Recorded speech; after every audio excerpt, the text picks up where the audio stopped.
স্বামী ঘরে ঢোকার শব্দ শুনে স্ত্রী খাটের নিচে লুকিয়ে পড়ল।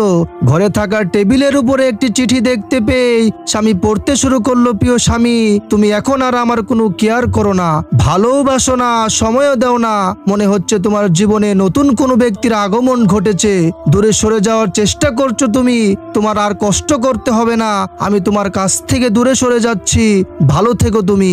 চিঠি পড়ার পর স্বামী পকেট থেকে মোবাইল বের করে বলতে শুরু করলো, এই যে সোনা, শুনছো, আপদটা বিদায় হয়েছে, এখন একটু রিল্যাক্সে থাকতে পারবো, আমি এখনই আসতেছি তোমার সাথে দেখা করতে। এইসব বলে ফোনটা কেটে দিয়ে ড্রেস চেঞ্জ করে তাড়াহুড়া করে বেরিয়ে চলে গেলেন। আর এদিকে স্ত্রী সবকিছু শুনছিল আর মুখ চাপা দিয়ে কান্না করছিল।